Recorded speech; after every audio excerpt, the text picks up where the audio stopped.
Sorry বাবা, সত্যি বলছি, আমার একদম খেয়াল ছিল না। এরপর থেকে এমন ভুল আর কখনো হবে না। মেহু, তুমি দাঁড়িয়ে আছো কেন? বস না কেন তুমি? না, সমস্যা নেই, আপনারা খান, আমি পরে খেয়ে নিব। দুর্জয় কোনো কথা না শুনে মিহুর হাত ধরে টেনে নিজের পাশের চেয়ারে বসায়।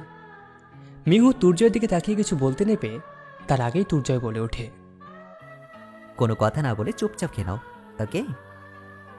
মিহু আর কোনো কথা না বলে ভালো মেয়ের মতো খাবার খেয়ে নেয়।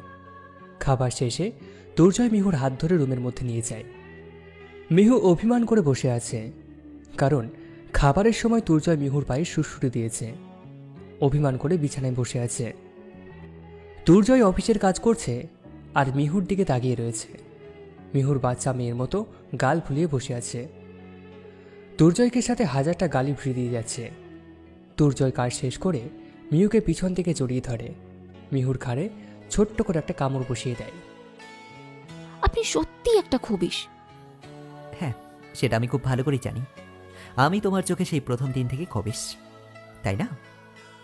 ছাড়েন আমাকে, আমি নিচে যাব। না, তোমাকে এখন আমি ছাড়বো না। আমি এখন ঘুমাবো, আর তুমিও আমার সঙ্গে ঘুমাবে। আমি এই ভর দুপুরবেলা ঘুমাতে পারবো না, আপনিই ঘুমান, আমি চলে যাচ্ছি। মিহুকে বুকের সাথে আরো মিশিয়ে নেয়। মিহুর গলায় মুখ লুকিয়ে নেশাজনিত কণ্ঠে বলে ওঠে, নড়াচড়া করার একটু চেষ্টা করবে না। আমি এখন ঘুমাবো, আর তুমিও আমার সাথেই ঘুমাবে। Got it? মিহু ও দুর্জয়কে জড়িয়ে ধরে।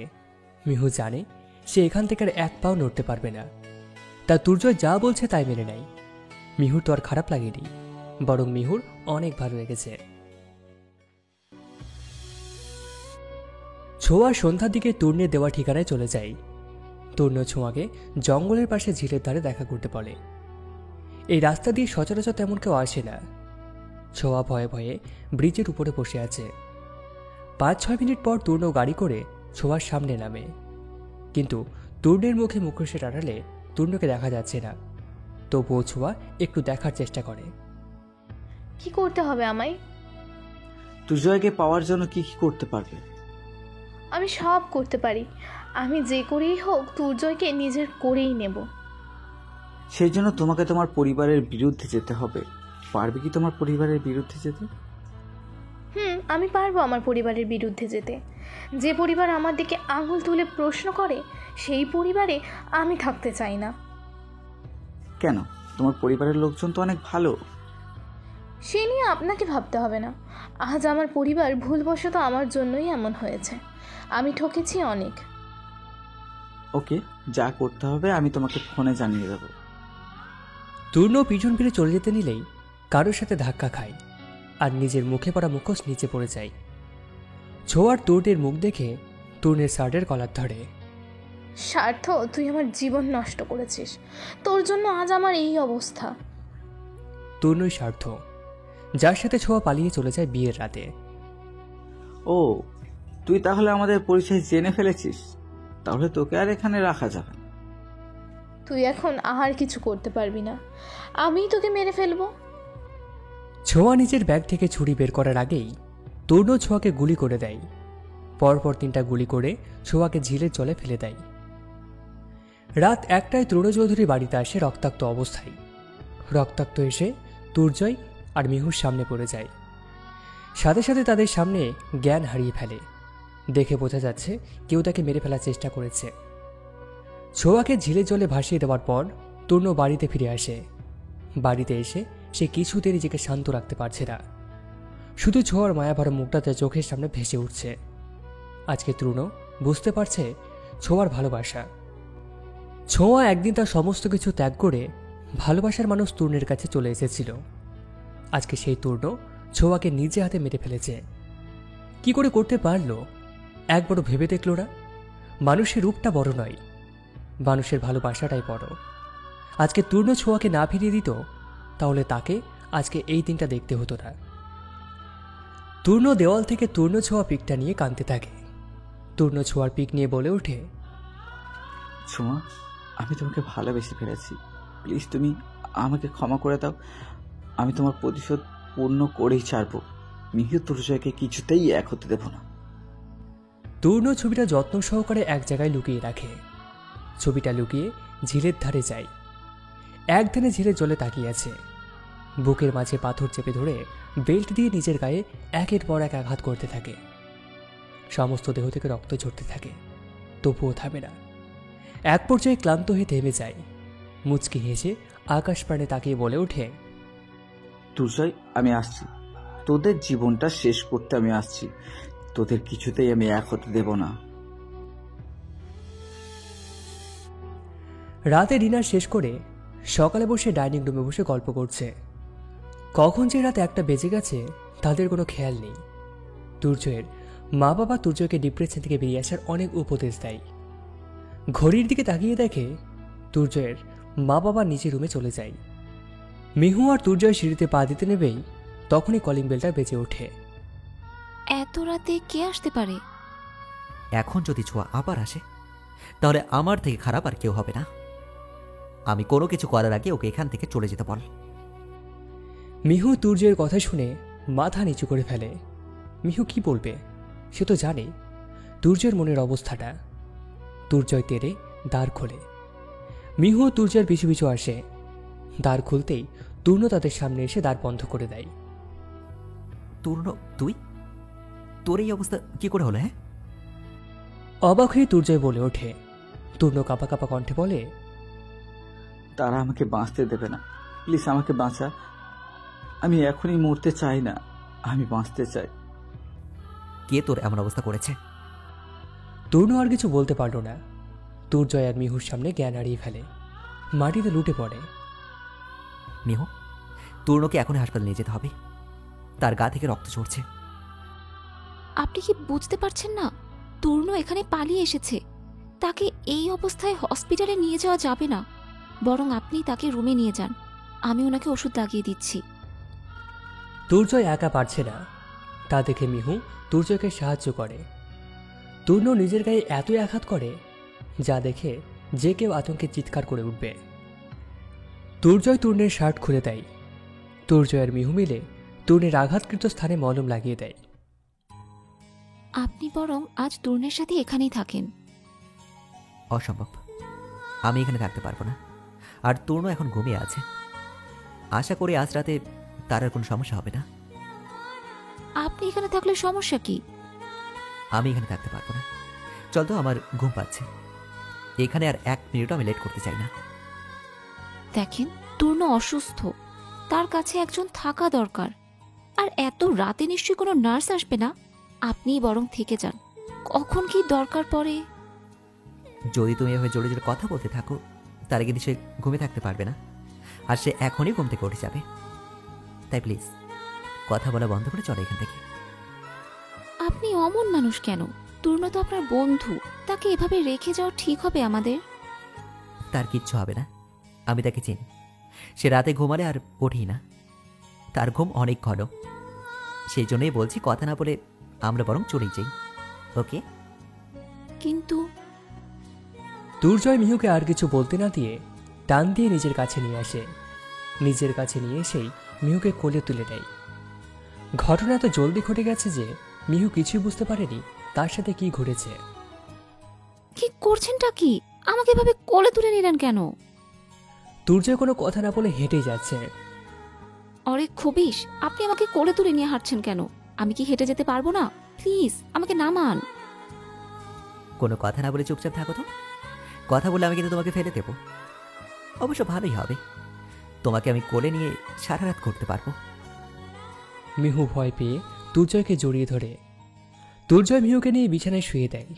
মিহু কিছু বলতে নেবে তার আগেই মিহু ঠোঁটে হাত দিয়ে বলে ওঠে, কোনো কথা নাই, একদম চুপ করে বসে থাকো। ওকে? দুর্জয় মিহুকে বুকের মধ্যে জড়িয়ে শুয়ে পড়ে। ভোর 5টায় তূর্ণের ঘুম ভেঙে যায়।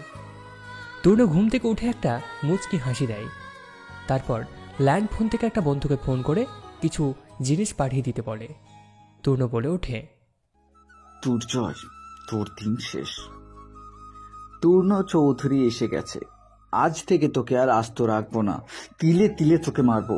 তুই জানিস না আমি কে? মিহু তূর্ণের জন্য খাবার নিয়ে রুমের মধ্যে যাচ্ছে। কিন্তু তূর্ণের কথা শুনে দরজার বাইরে দাঁড়িয়ে পড়ে। ফোন নিয়ে তূর্ণের কথা রেকর্ড করতে থাকে। তূর্ণ নিজের পকেট থেকে গান বের করে গানে ঠোঁটে চুমু দেয়। আয়নার সামনে দাঁড়িয়ে অভিনয় করে বলে ওঠে, দুর্জয়, তোর জন্য আজ আমার খুব মায়া হচ্ছে জানিস। তোকে আজ আমি মেরে ফেলবো। আমার কষ্ট লাগছে এটা ভেবে, তুই আমার একসময় বন্ধু ছিলি। বিজ্ঞরা এমনি বলেনি বন্ধুই শত্রু হয়। তোকে মেরে ফেলার জন্যই আমি নিজেকে আঘাত করেছি। আর তোরা ভেবে নিলি আমি অসুস্থ। বাবা, তোদের সালাম দেওয়া দরকার। চিন্তা করিস না দুর্জয়, তোকে মেরে ফেলার পর তোর আদরের বউ মিহুকে আমি আমার নিজের করে নেব। মিহু তূর্ণের মুখে নিজের নাম শুনে অবাক হয়ে যায়। তূর্ণ তাকে পাওয়ার জন্য এসব খারাপ কাজ করছে, কিন্তু মিহু তো তূর্ণকে তেমন চেনে না। কোনোদিন দেখা হয়েছে বলে তার মনে পড়ছে না। তূর্ণ সোফায় বসতে বসতে বলে ওঠে, মিহু পাখি, তোমাকে আমার খাঁচায় বন্দি করে রাখবো। আমার মনের খাঁচায় তোমার সারা জীবন বন্দি করে রাখবো। তোমাকে কোথাও যেতে দেবো না। মিহু পাখি, তোমাকে পাওয়ার জন্য তোমার দিদি ছোঁয়াকে মেরে ফেলেছি। So sad. অবশ্য ছোঁয়াকে আমি ভালোবাসতাম, কিন্তু ছোঁয়া তোমার থেকে মোটা প্লাস কম সুন্দর ছিল। তুমি অনেকটাই হট। মিহু আর নিজের কানে এসব কথা শুনতে পারছে না। মিহু রেকর্ডগুলো সেভ করে নেয়। সেভ করে দরজায় টোকা দেয়। বাহিরের আওয়াজ পেয়ে তূর্ণ তাড়াতাড়ি করে নিজের গান লুকিয়ে ফেলে আর বলে ওঠে, দরজার বাহিরে কে? আমি মিহু, আপনার জন্য খাবার নিয়ে এসেছি, দরজা খোলেন। দরজা খোলাই আছে, আসতে পারেন। মিহু দরজা খুলে ধীর পায়ে খাবার নিয়ে যায় রুমে। খাবার ট্রি টেবিলে রেখে বলে ওঠে, আপনার শরীর এখন ঠিক আছে তো? তূর্ণ এক দৃষ্টিতে তাকিয়ে আছে। মিহুর কোনো কথা তূর্ণের কানে যাচ্ছে না। মিহু তূর্ণের সামনে তুড়ি বাজিয়ে বলে ওঠে, কি হলো, কথা বলছেন না যে? সরি মিহু, আসলে ভাবছি কে আমার এত বড় ক্ষতি করতে পারে। আমাকে মেরে তার কি দোষ? আমি কোনোদিন কারো ক্ষতি করিনি, সবসময় মানুষের ভালো চেয়ে এসেছি। আজ তাই আমার ভালোবাসা কেড়ে নিয়েছে, আমাকে মারতে চাই। শালা, তোকে আমি একটু পরে শ্বশুর বাড়ি পাঠাবো। তোর দিন এখন কাটবে পোড়া রুটি খেয়ে। তুই আমার দিদিকে মেরে ফেলেছিস, আর আমি ছোট বোন হয়ে তার জন্য কিছু করব না? আরে না না, আপনি কি কারো ক্ষতি করতে পারেন? আপনার এই গুণটাই তো আমার খুব পছন্দ। আপনি দেখতে অনেক স্মার্ট অ্যান্ড হ্যান্ডসাম। খেয়ে নিন আপনি, আমি আসছি। যদি কোনো কিছুর দরকার পড়ে তাহলে ডাক দিবেন। তূর্ণকে কিছু বলার সুযোগ না দিয়ে চলে আসে মিহু। মিহু এসে তার মা বাবাকে পুলিশ নিয়ে চৌধুরী বাড়িতে আসতে বলে। মিহু রুমে এসে দেখে দুর্জয় এখনও পড়ে ঘুমোচ্ছে। মিহু দুর্জয়ের কানের কাছে ছোট্ট একটা কামড় দিয়ে দুর্জয়ের আরামের ঘুমটা হারাম করে দেয়। মিহু, তুমিও না, আমার এত সুন্দর ঘুমটা ভাঙলে কেন? কতদিন থেকে ঘুমাতে পারি না। আজ একটু আমি ঘুমিয়েছিলাম, তাও তুমি জাগিয়ে দিলে। আর ঘুমাতে হবে না, উঠেন বলছি। মিহু চলে আসতে নিলে দুর্জয় মিহুর হাত ধরে টান দিয়ে নিজের বুকের সাথে মিশিয়ে নেয়। কি করছেনটা কি? আমার অনেক কাজ আছে। দেখতেই তো পাচ্ছি মহারানীর অনেক কাজ। তো আমার দিকে একটু নজর দিয়ে মহারানী। বাজে কথা না বলে নিচে আসেন, আমার খুব ক্ষুধা লেগেছে। আমারও ভীষণ খেতে লেগেছে, কিন্তু এখন আমার মিষ্টি খেতে মন চাইছে। মিষ্টি খেতে না করেছে কে? ফ্রিজে রাখা আছে তো, খেয়ে নিন, যত ইচ্ছে তত খান। আরে, ফ্রিজের মিষ্টি খাবো না। তাহলে? দুর্জয় নিচের ঠোঁট বাড়িয়ে দিয়ে বলে ওঠে, আমি এই মিষ্টির কথা বলছি। মিহু দুর্জয়ের কথা শুনে খুব লজ্জা পায়। আজকে দুর্জয় মিহুকে নিজের সাথে মিশিয়ে নিয়েছে। ধীরে ধীরে দুর্জয় মিহুকে ঠিকই মেনে নেবে। মিহু মুচকি হেসে বলে ওঠে, মা আপনি রুমে? মা শব্দটা শুনে দুর্জয় মিহুকে ছেড়ে দেয়। মিহু এই সুযোগে দুর্জয়ের কাছ থেকে দূরে সরে যায়। বোকা বানালাম। আর হ্যাঁ, আজ একটা সারপ্রাইজ আছে, তাই তাড়াতাড়ি নিচে আসেন আর খাবার খেয়ে দিন। মিহু, কাজটা কিন্তু তুমি একদম ঠিক করনি। এর জন্য তোমাকে শাস্তি পেতে হবে। রাখেন রাখেন আপনার শাস্তি, আমি আজ ম্যাজিক দেখাবো, তাড়াতাড়ি চলেন। দুর্জয় মিহুর কথা মতো তাড়াতাড়ি ফ্রেশ হয়ে নিচে চলে আসে। সকলের সাথে ব্রেকফাস্ট করে নেয়। দুর্জয়ের চোখ শুধু মিহুর দিকে। মিহুর কাছ থেকে দুর্জয় কিছু বুঝে উঠতে পারছে না, অথচ সবাই ডেকে এনেছে ডাইনিং রুমে। সবাই আড্ডা দিচ্ছে ডাইনিং রুমে। মিহু, এসবের মানে কি? হ্যাঁ, আমি কিন্তু কিচ্ছু বুঝতে পারছি না। ছোট বাচ্চাদের মতো প্রশ্ন না করে দেখে যান, সময় হলেই সবই জানতে পারবেন। কি জানতে পারবো? আরে সারপ্রাইজ কি বলে দিলে হয়? প্লিজ একটু বলো না। কলিং বেলের শব্দ আসতেই মিহু এক প্রকার দৌড়ে দরজা খুলে দেয়। নিজের মা বাবার কাছ থেকে আশীর্বাদ নিয়ে ভিতরে নিয়ে আসে। মিহু তার বাবাকে আলাদা করে নিয়ে বলে ওঠে, বাবা, পুলিশ এনেছো তো? মা, তোমার কথা মতো আমি সব ব্যবস্থা করে রেখেছি। আর 4 জন ছদ্মবেশ ধারণ করে এসেছে। তাদের ভিতরে নিয়ে এসো। কি হবে এসব করে? বাবা, তোমাকে অনেক শক্ত হতে হবে। আমাকে কথা দাও তুমি ভেঙে পড়বে না। মিহু এই কথাটা বলতেই মিহুর চোখে জল এসে পড়ে। কোনো রকমে নিজের জলকে লুকিয়ে আবার বলে ওঠে, তুমি মাকে একটু সামলিয়ে নিও। কি হয়েছে মা? তুই কান্না করছিস কেন? কিছু না বাবা, তোমরা বসো। আড়াল থেকে দুর্জয় সমস্ত কথা শুনে ফেলে। বলতে গেলে দুর্জয় মিহুর উপর নজর রাখছে। মিহু তার বাবাকে ডাইনিং রুমে রেখে তূর্ণের কাছে আসে। তূর্ণ শুয়ে শুয়ে তার পরিকল্পনা সম্পন্ন করে যাচ্ছে। মিহু হাসি মুখে বলে ওঠে, হ্যালো।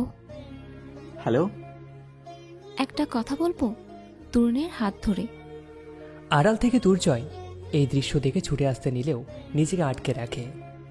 আজ বাড়ি ভর্তি লোক, তাদের সামনে চৌধুরী বাড়ির পরিবার মান সম্মান নিচে ফেলতে চায় না। এটা কেন? তোমার যা ইচ্ছা তাই বলো। নেশাজড়িত চোখে তাকিয়ে বলে ওঠে, আমি ভাবছি আমার পরিবারের সাথে আপনাকে পরিচয় করিয়ে দিব। আসলে আপনাকে খুব ভালো লেগেছে। আমি চাই আমার ডিভোর্সের পর আপনাকে বিয়ে করতে। সেজন্যই তো মা বাবাকে ডেকে এনেছি। দুর্জয় নিজেকে আটকে রাখতে পারল না। দুর্জয় রুমে ঢুকে তরুণের কাছ থেকে মিহুর হাত ছাড়িয়ে মিহুর গালে কষি একটা থাপ্পড় বসিয়ে দেয়। তোমার এত বড় সাহস কি করে হলো? হ্যাঁ, তুমি আমাকে ডিভোর্স দিতে চাও? মনে নেই সেই প্রথম দিনের কথা? আমাকে তো আপনি কোনোদিন বউ হিসেবে মানেননি। তাহলে আজ কেন আসছেন স্বামীর দাবি নিয়ে? লজ্জা করে না? আপনার মতো লুজারকে আমি কখনো স্বামী হিসেবে মানি না। মিহুর হাতের মুঠি শক্ত করে।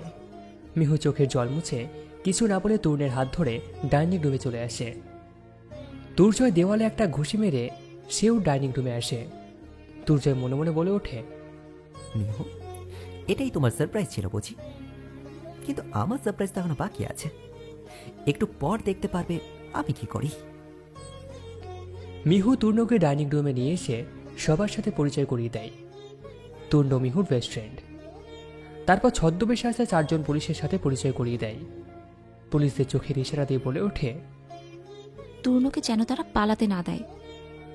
পুলিশ চোখের ইশারা বুঝতে পেরে তূর্ণকে সেখানে দাঁড় করিয়ে তূর্ণের সাথে পরিচিত হচ্ছে। মিহু সবার সামনে বলে ওঠে, আমি আপনাদের একটা রেকর্ড শোনাতে চাই। প্লিজ সবাই ধৈর্য সহকারে শুনবেন। মিহু তার ফোন বের করে তূর্ণের কুকর্মের কথা সবাইকে জানিয়ে দেয়। শুধু রেকর্ড করেনি, তূর্ণের প্রতিটি বলা কথা ভিডিও করে রেখেছে। তূর্ণ এসব কথা শুনে পালাতে চাইলে পুলিশ 4 দিক থেকে তাকে ঘিরে ফেলেছে। মিহুর মা কান্নায় ভেঙে পড়ে। পুলিশ অফিসার, এই শয়তানকে নিয়ে যান, যেন তার কঠিন শাস্তি হয় সেই ব্যবস্থা আমি করব। মিহু তার মা বাবাকে সান্ত্বনা দিয়ে বাড়িতে পাঠিয়ে দেয়। রাতে একা একা বসে কান্না করছে মিহু। দুর্জয় রুমে প্রবেশ করতেই মিহু দুর্জয়কে জড়িয়ে ধরে কান্না করে দেয়। আমি আপনাকে খুব ভালোবাসি। আমি তখন সব নাটক করেছি। প্লিজ আমাকে ক্ষমা করে দিন। আমি ভুল করেছি, আপনাকে অনেক কষ্ট দিয়েছি। দুর্জয় মিহুকে জড়িয়ে ধরে। আমিও তোমাকে খুব ভালোবাসি। প্লিজ আমাকে ছেড়ে কখনো যাবে না। আমাকে ছেড়ে গেলে আমি বাঁচতে পারবো না। আমি ভেবে নিয়েছিলাম তুমি বোধহয় সত্যি সত্যি আমাকে ডিভোর্স দেবে। আমিও অনেক ভুল করেছি। না, আপনি কোনো ভুল করেননি। এমন সারপ্রাইজ হলে আমিও এমনই করতাম। আমাদের মাঝে আর কোনো ভুল বোঝাবুঝি হবে না। তোমাকে আজ আমি ভালোবাসার বন্ধনে বেঁধে ফেলবো, আর তোমাকে ভালোবাসার বন্ধন থেকে বেরোতে দেব না। সারা জীবন তোমাকে আমি এখানেই বন্দি করে রাখবো। তাদের দুজনের মাঝে আজ কোনো দ্বিধা নেই। তারা একে অপরকে আজকে আপন করে নেয়। তাদের ভালোবাসা দেখে আজ প্রকৃতিও হিংসা করছে।